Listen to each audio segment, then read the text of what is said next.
You're tuning into Black and White Sports on YouTube. The no-holds-barred truth on sports. The main event starts now.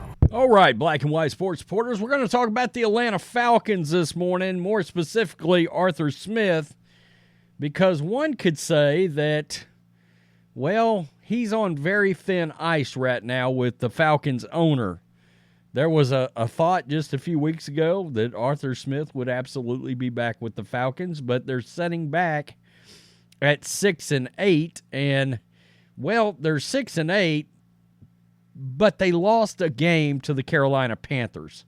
And we know the Panthers are horrible, and we understand that in the game of football, any given Sunday and all of that, nonetheless, when you're in the midst of a playoff chase, that becomes a must-win. When you look at the schedule and you bring it up, right now, I don't care what NFL team you are. You may be the Washington Commanders.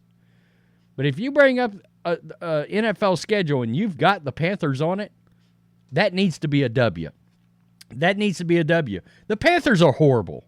They are really awful, okay? If the Patriots pulled up the Panthers right now, that needs to be a W, and the Patriots are a dumpster fire, okay?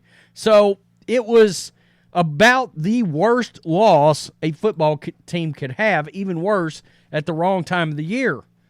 They desperately needed that win in order to try to get into the playoffs. You combine that with the fact that you've got a quarterback that was drafted that does not look like he's gotten any better. He doesn't. And Arthur Smith made these comments, and he is officially on a non-committal level when it comes to Arthur Smith and his future. Now, this is PFF's updated quarterback grades now through the this past weekend, and this takes into account the Panthers game. Desmond Ridder is now the 38th ranked NFL quarterback in the league. 38th ranked. By the way, Bailey Zappi. Well, I mean, I thought he was supposed to be better than Mac Jones. I don't know.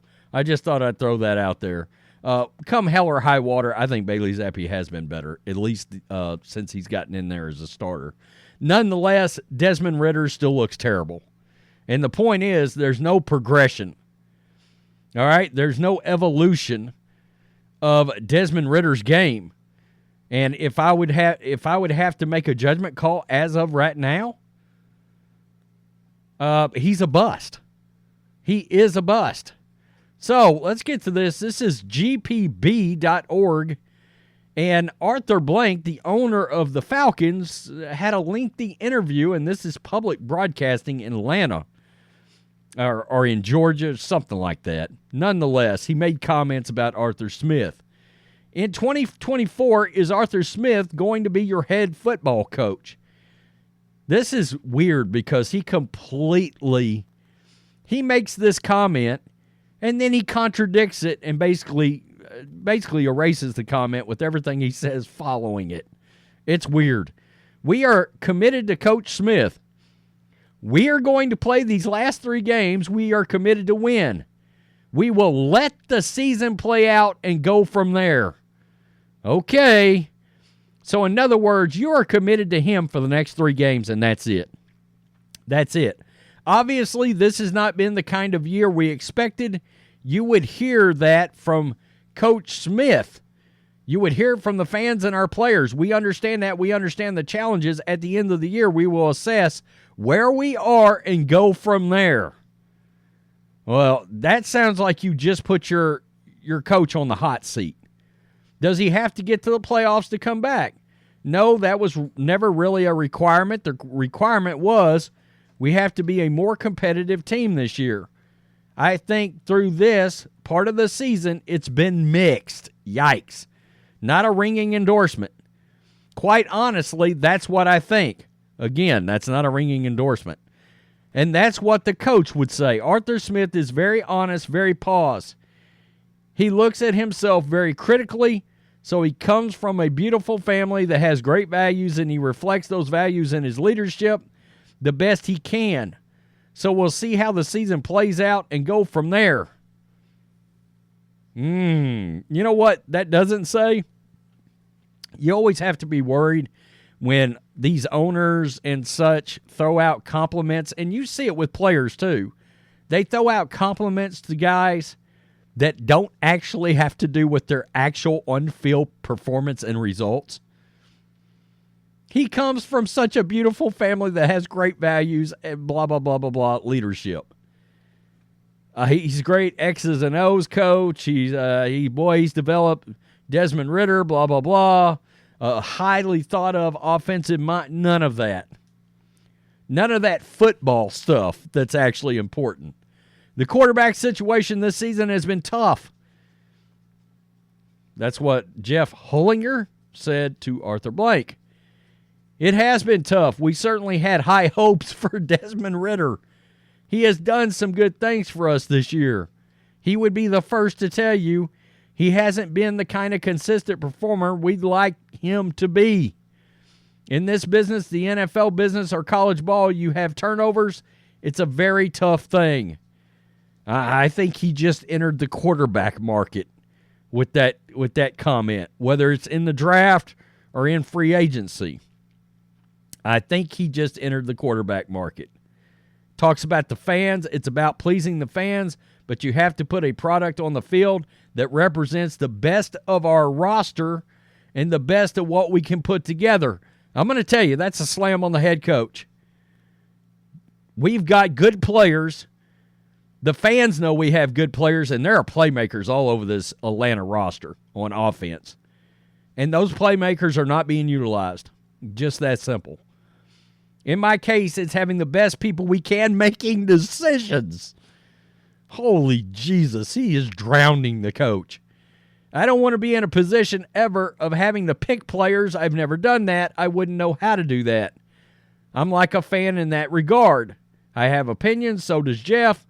Everyone else in Atlanta. Wow, he didn't even mention Arthur Smith having opinions. It's making sure we have the right people. I would make sure we have all the right resources, and they are making the decisions they should make, putting a winning product on the field. That's their job. And, of course, the big sell with Arthur Smith was he was going to be this offensive guru. Let's be real, that hasn't happened. He was going to be this quarterback whisperer. Nah. I mean, we found out with Arthur Smith pretty quick, Derrick Henry and A.J. Brown covered a lot of warts. If you don't believe me, look at Ryan Tannehill since A.J. Brown flew the coop for the Eagles. I mean, or even look at Mike Vrabel's response to that trade. That's another one. This is SI.com. Arthur Smith is seemingly on a warming seat following their embarrassing 9-7 loss to the Panthers on Sunday, which followed a report stating he wasn't at risk of being fired so long as they didn't suffer from a late-season collapse. In the aftermath of the loss to the previously one-win Panthers, the noise reached an all-time high during his tenure in the form of a hashtag #FireArthurSmith hashtag on Twitter. However, even with an increasingly frustrated fan base making their voices heard through the grapevines of social media, it is still business as usual for Smith. I got to be honest. In my opinion, the coach kind of came across as a little bit, I don't know if cocky is the word I'm looking for here, but, and I guess you still have to have some confidence, and I get that.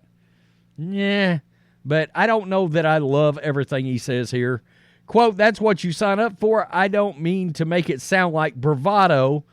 Like I said, you want these jobs," Smith said about the increasing noise regarding his job security. "You deal with the consequences. That's what you want. You want to be judged. You don't want to lose sight of that. You're in the most competitive league. That's the reality. When it's not going the way, you don't get the results right now. So that goes with the job." And, guys, he's 20-28 now. That's his record, 20-28. And you'll hear me say this nearly every day on the channel. if you're a head coach and your specialty, all right, unless you're one of these player coach special teams guys like Harbaugh or Tomlin or Nick Sirianni, guys that are just really good players coaches, right? And even Tomlin is finally starting to falter.